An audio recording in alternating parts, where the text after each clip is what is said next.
Columbo gave us one of the most unforgettable detectives in television history. For 35 years, from 1968 to 2003, that humble lieutenant in the rumpled raincoat captivated millions of viewers around the world. But what happened to the actors after the camera stopped rolling turned out to be every bit as dramatic as any episode of the show.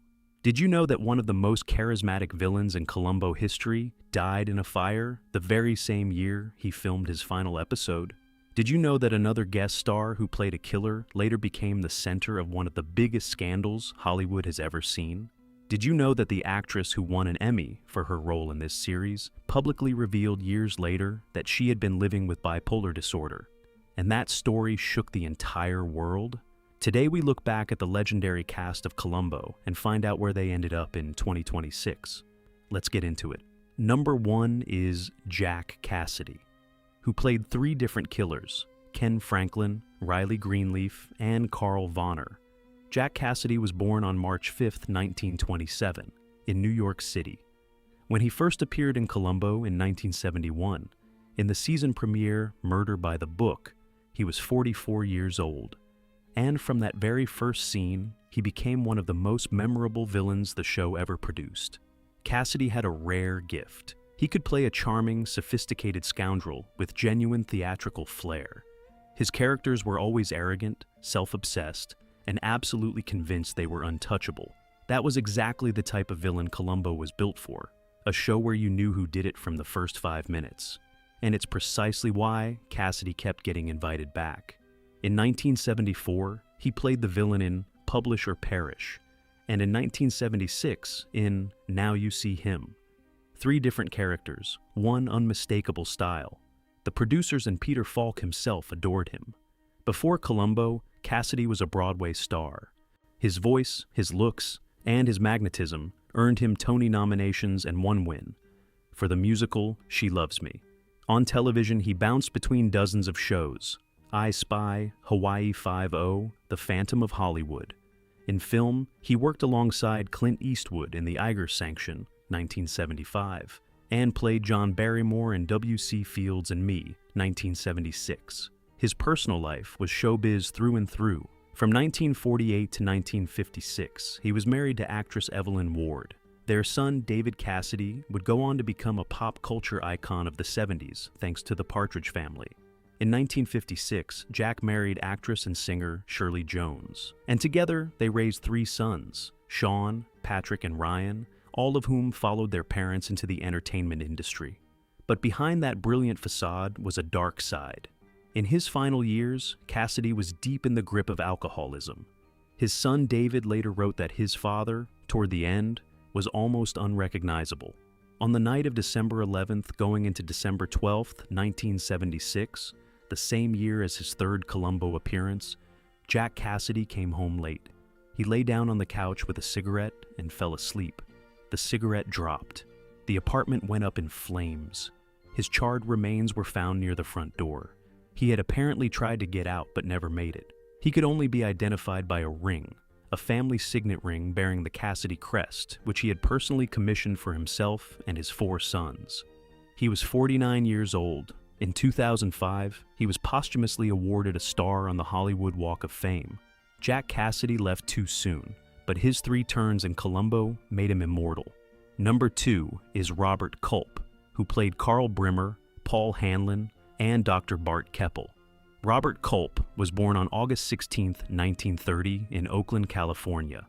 When he first appeared in Columbo in the episode Death Lends a Hand in 1971, he was 41 years old. Culp is the only actor in Columbo history to have played 3 completely different killers in 3 separate episodes, and he delivered every single time. Before Columbo, Culp had already made his mark with the landmark spy series I Spy, 1965 to 1968, where he starred alongside Bill Cosby.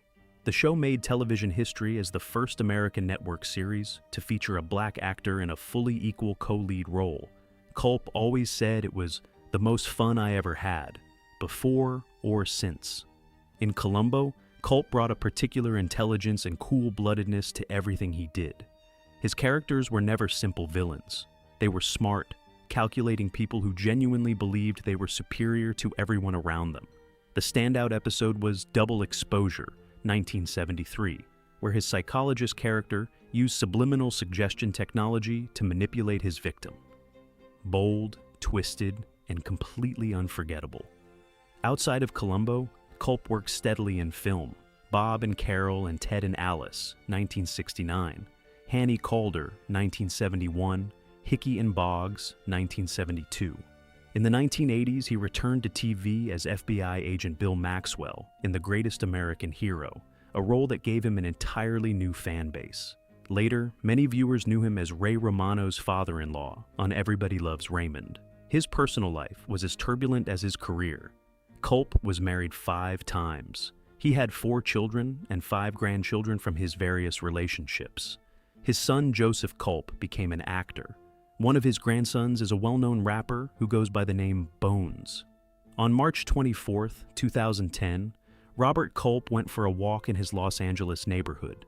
Near Runyon Canyon Park, he fell and hit his head on the pavement.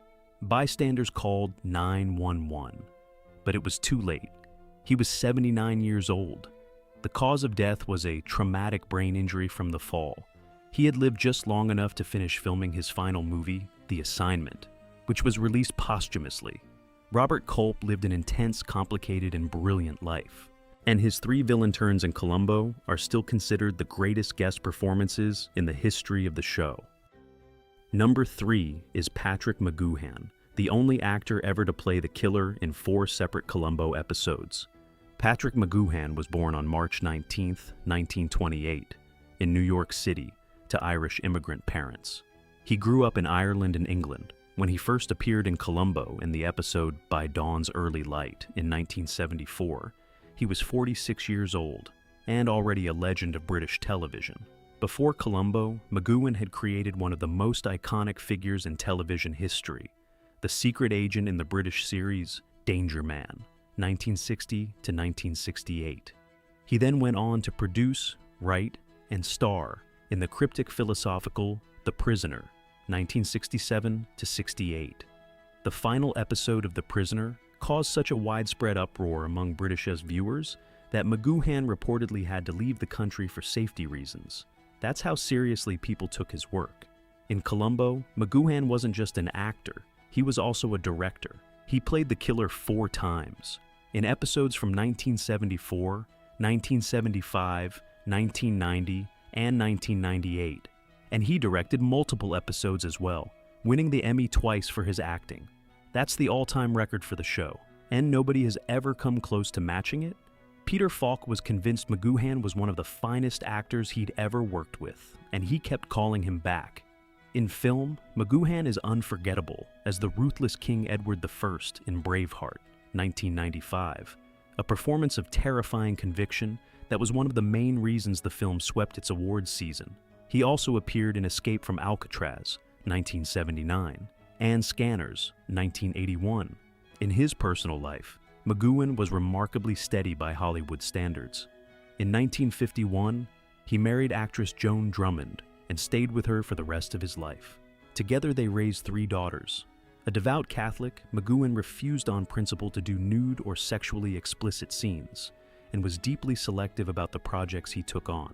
On January 13, 2009, Patrick McGoohan passed away in Los Angeles at the age of 80. His daughters Catherine and Anne continue to live in Hollywood, and both of them, at different points, appeared in Columbo episodes their father directed. Patrick McGoohan's records in Columbo will never be broken. 4 killer roles, 2 Emmy wins, 6 episodes directed.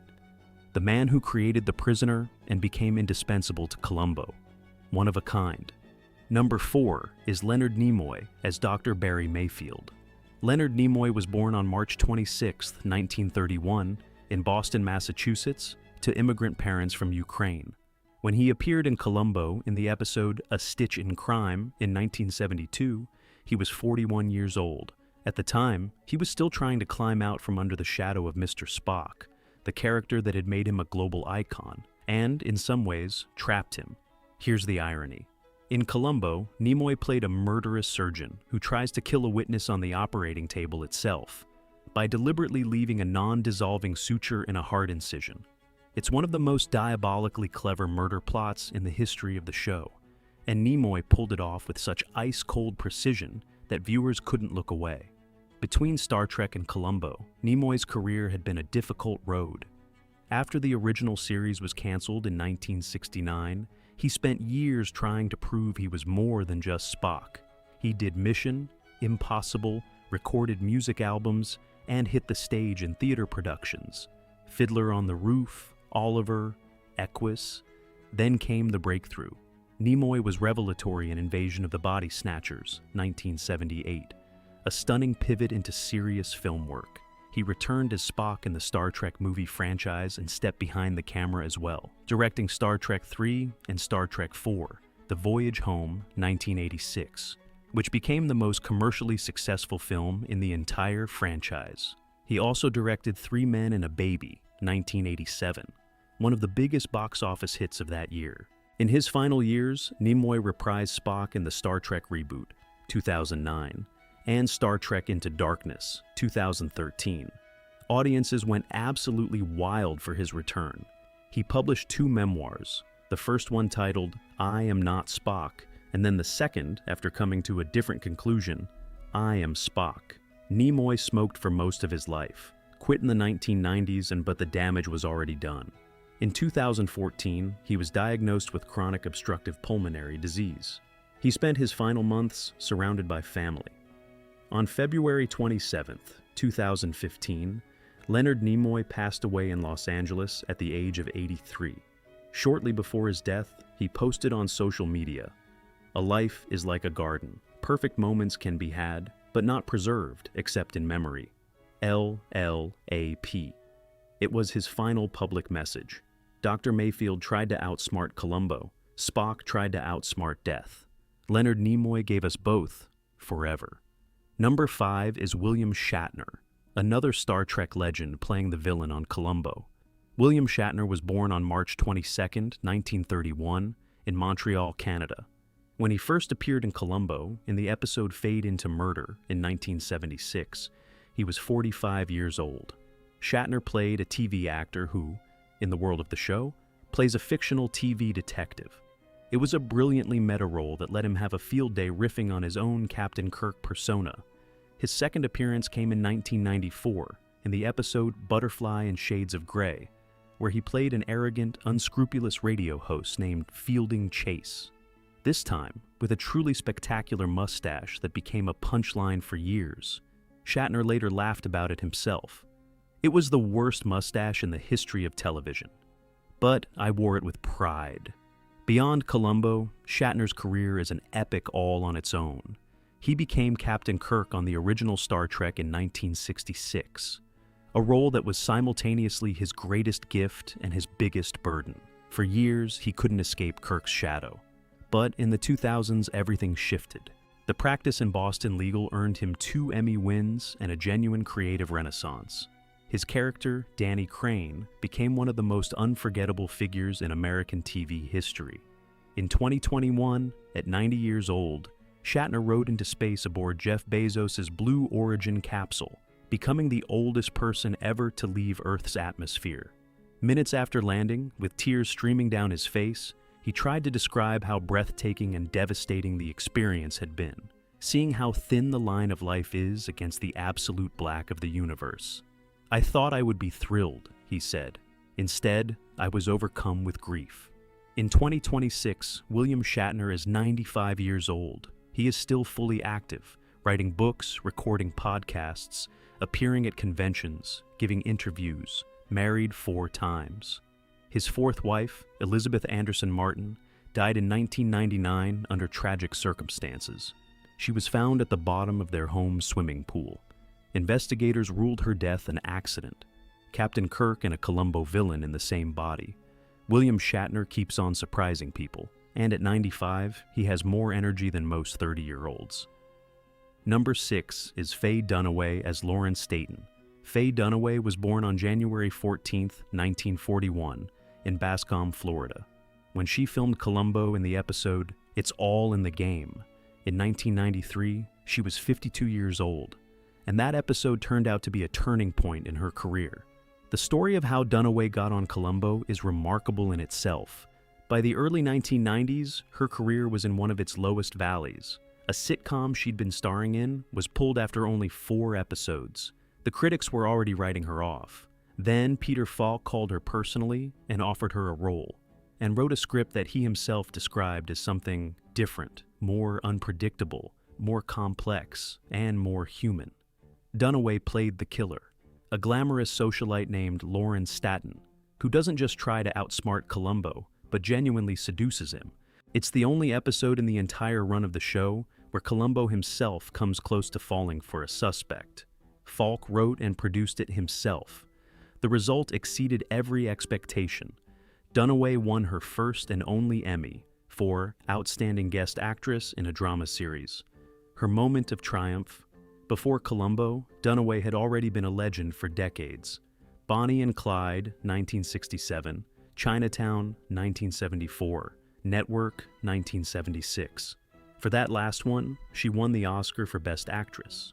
In 1981 came Mommy Dearest, the Joan Crawford biopic that was both a box office catastrophe and an instant camp classic. Dunaway spent decades deflecting questions about it, even as it was obvious the wound never fully healed. In 2019, she was fired from a Broadway production in the middle of rehearsals for a one-woman show about Katharine Hepburn. The stated reason was conflicts with the production team.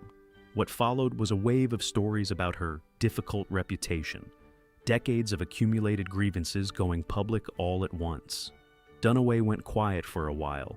Then, in 2024, the documentary Faye came out, and everything changed. In it, Dunaway revealed for the first time publicly that she has bipolar disorder. The film premiered to rave reviews at Cannes and premiered on HBO. Critics who had spent years writing about her impossible behavior suddenly saw a woman who had been fighting an invisible battle inside herself her entire life. In 2026, Faye Dunaway is 85 years old. She's still working. Upcoming projects include a supernatural thriller called Fate. Her story isn't a story of decline, it's a comeback story. And her Emmy for Columbo will always be the proof that she was at the top of her game. Number 7 is George Hamilton, who played 2 different killers in 2 different episodes, Dr. Mark Collier and Wade Hoffman. George Hamilton was born on August 12, 1939, in Memphis, Tennessee. When he first appeared in Columbo, in the episode A Deadly State of Mind in 1975, he was 35 years old. He was already famous, but not only for his acting. Hamilton was famous for his tan. No, seriously.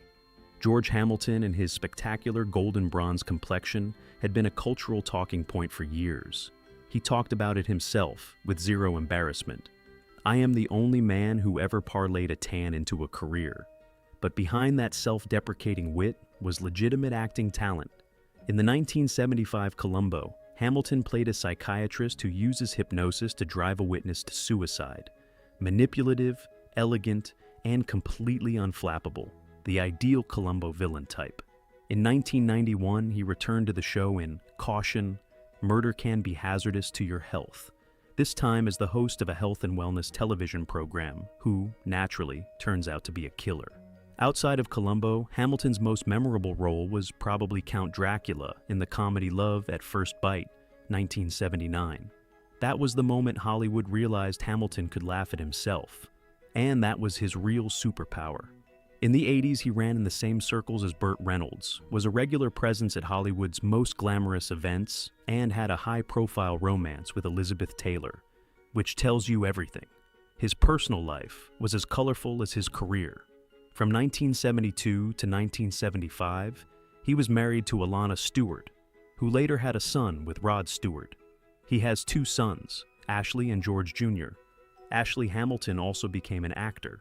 In later years, Hamilton turned his image into a business, a line of tanning products, a cigar brand, commercial endorsements. He made being George Hamilton into a genuine enterprise, and a successful one. In 2026, George Hamilton is 86 years old. He still surfaces in public every now and then, with the same tan, the same smile.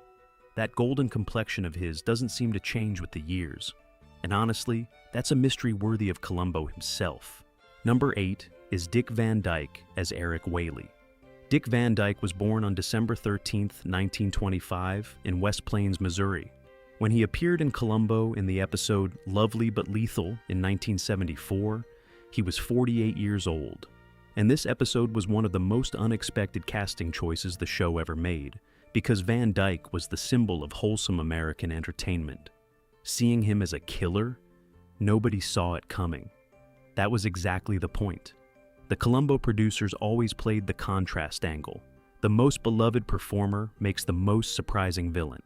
Van Dyke pulled it off brilliantly, playing the head of a cosmetics company who murders a business partner. Before Columbo, Dick Van Dyke was already a legend.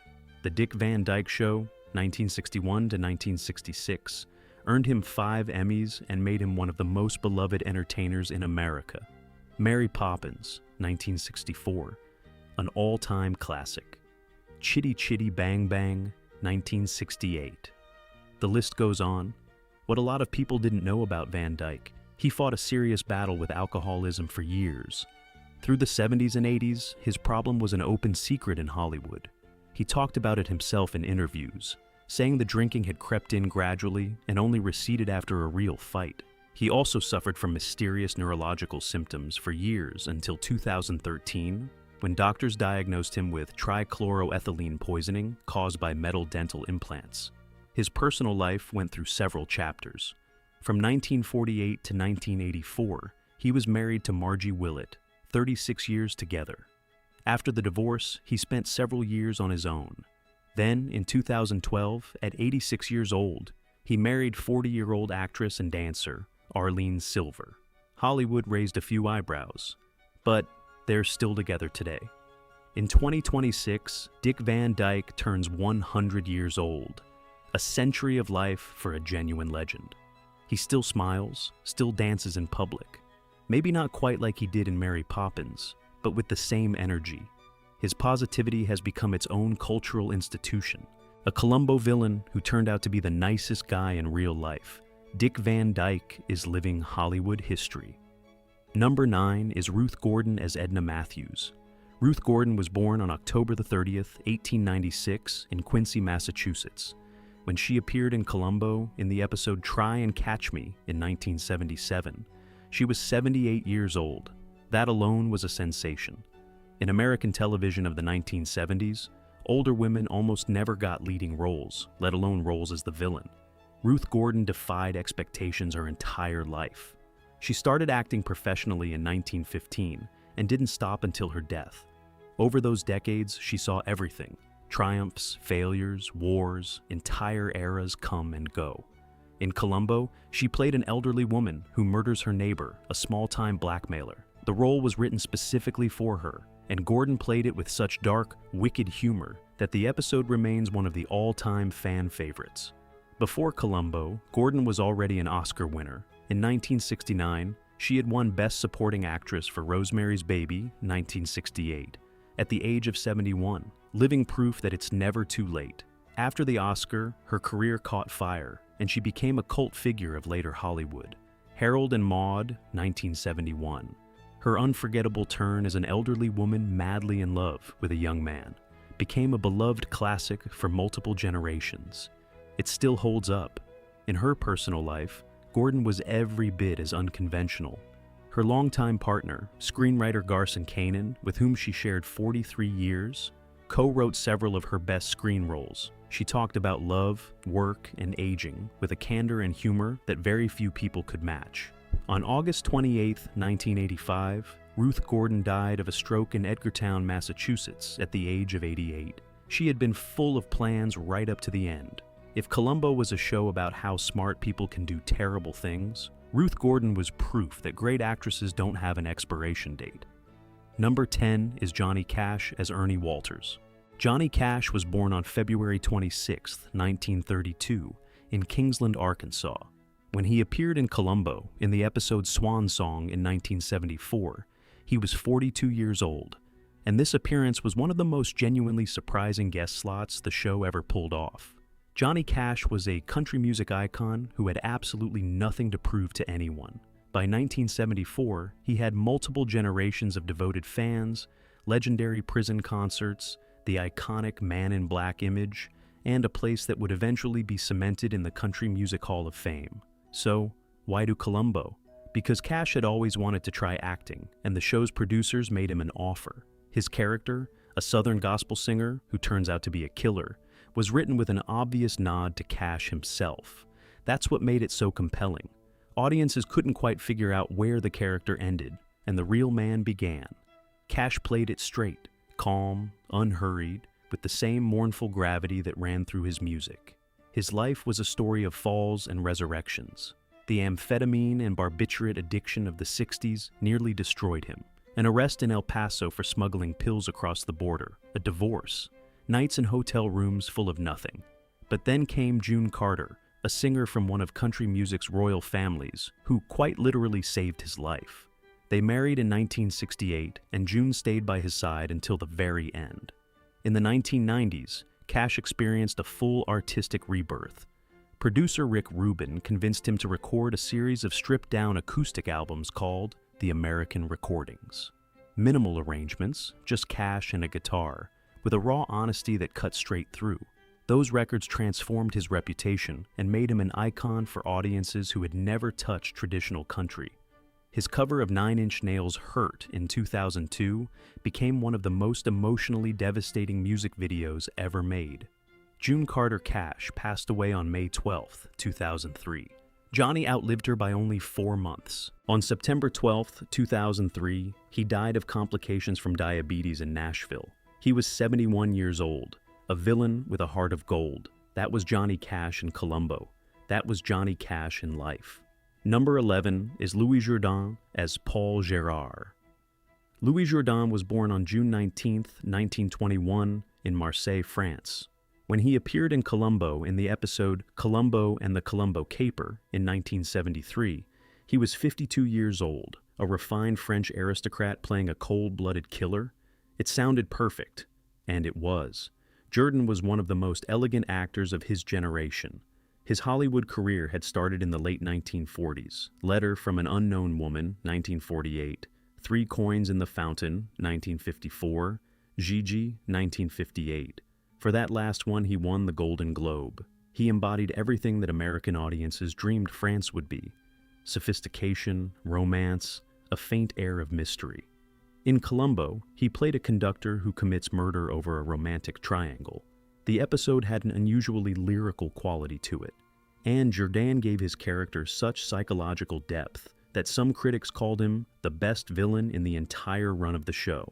In his later years, Jourdan kept working. He played the villain Kamal Khan in the James Bond film Octopussy, 1983, and Count Dracula in a 1977 television movie.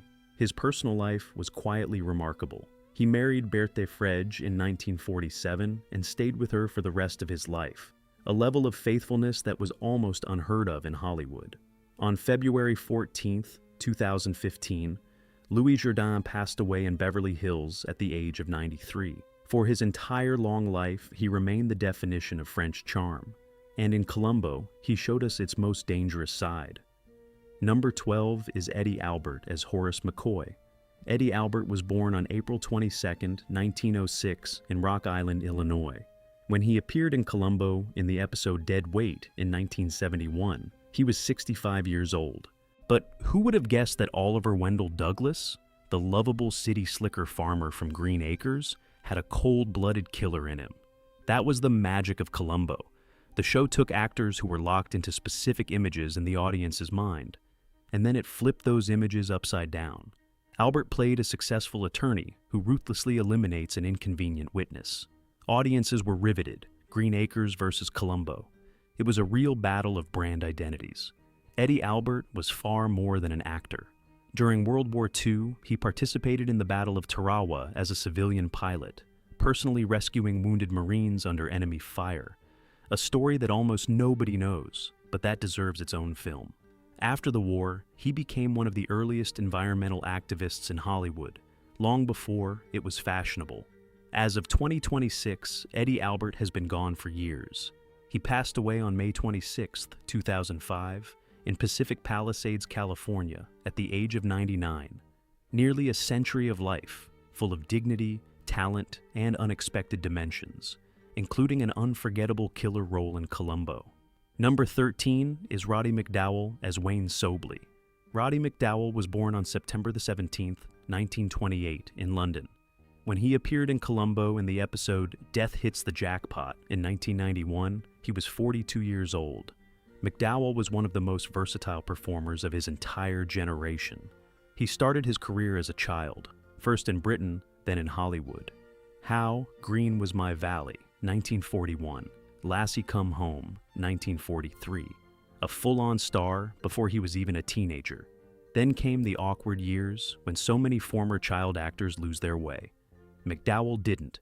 He returned to the stage, transitioned to Broadway, built himself a new career, and then in the 1960s became the defining face of the Planet of the Apes franchise, playing Cornelius and eventually Caesar across 4 films in the series. In Columbo, his character was a timid, high-strung librarian who murders a famous writer to cover up a plagiarism. McDowall played him with such fragility and vulnerability that viewers practically felt sorry for the killer.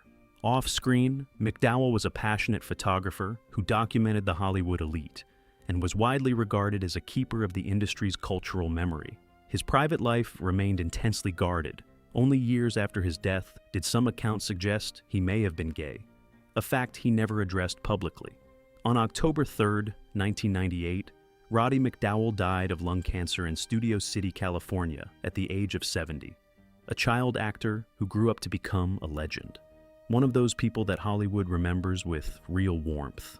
Number 14 is Gene Barry as Dr. Ray Fleming, the very first villain in Columbo history. Gene Barry was born on June 14, 1919, in New York City. When he filmed the very first Columbo pilot, the TV movie Prescription Murder in 1968, he was 49 years old. This wasn't just a character debut. It was the birth of a legend. Prescription Murder was the first time Peter Falk ever played Columbo on screen, and it was Gene Barry who served as the original test. Could this dowdy, disheveled detective in the ratty raincoat actually outsmart a polished, self-assured killer? Barry was the perfect choice for the challenge. He radiated cold elegance, masculine confidence, and flawless style. In real life, he was a TV star of the 50s and 60s, known for Bat Masterson and Burke's Law. Before television, he had had a successful run on Broadway. Barry also returned for the finale, Prescription Murder 2, in 2003 during the show's final season, reuniting with Peter Falk on camera one last time.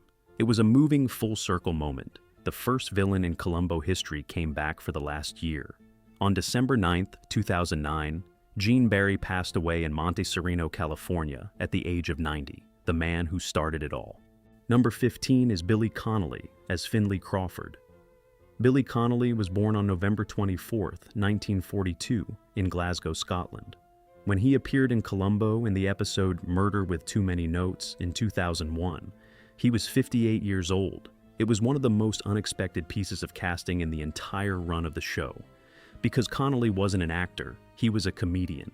Stand-up legends from Glasgow don't usually get offered the role of a sophisticated murderer in a detective series, but that was the whole point. Director Patrick McGoohan, yes, that Patrick McGoohan, personally convinced Peter Falk to cast Connolly. It paid off completely. Connolly played a vain, self-important orchestra conductor who murders the young composer who had uncovered his plagiarism. The role required not just dramatic chops, but musical credibility, and Connolly delivered on both. Outside of Columbo, Connolly is a living legend of British comedy. His stand-up specials were selling out arenas from the 1970s on. In film, he's best remembered for his roles in Mrs. Brown, 1997, The Boondock Saints, 1999, and The Hobbit, 2012, where he played the dwarf Dory.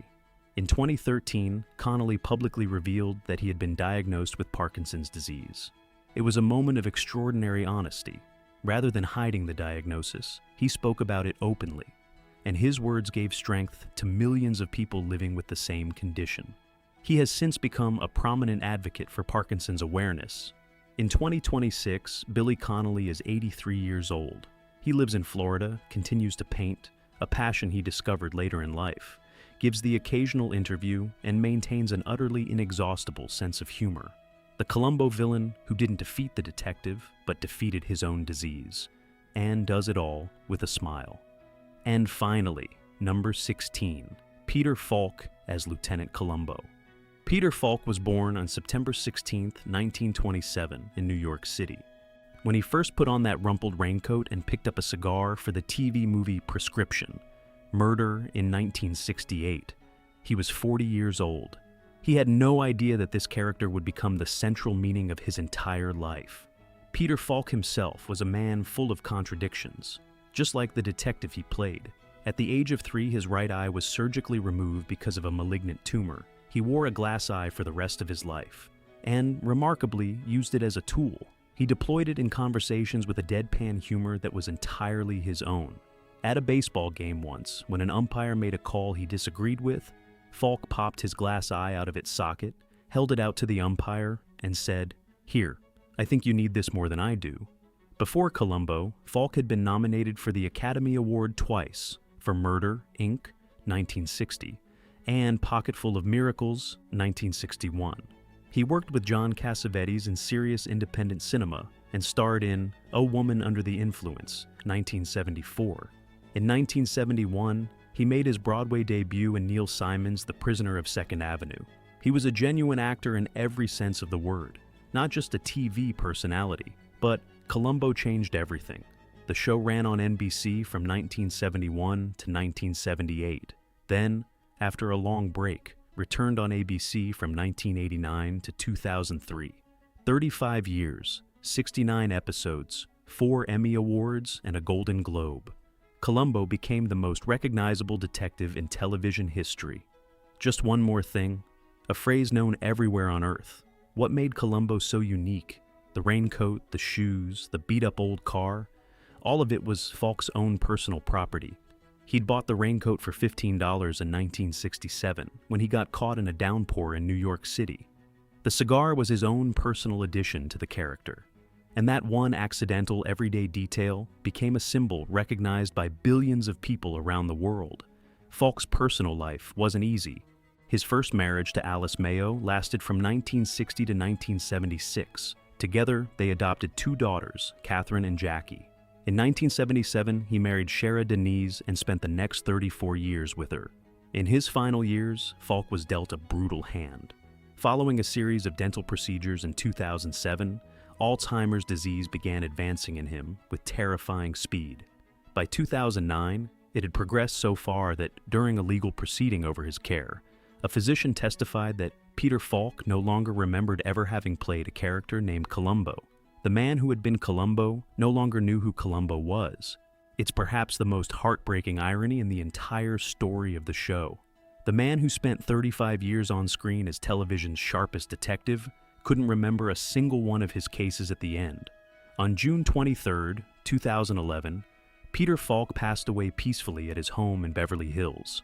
He was 83 years old. His gravestone reads simply, "I'm not here, I'm home with Shara." In 2013, he was posthumously awarded a star on the Hollywood Walk of Fame. In 1996, TV Guide ranked him number 21 on its list of the 50 greatest TV stars of all time. Peter Falk was not Columbo, but Columbo could not have existed without Peter Falk, and it never will. That is the cast of Columbo. People with brilliant careers, broken lives, incredible comebacks, and quiet exits. Some went too young, some made it to 100, some found a second wind in Columbo.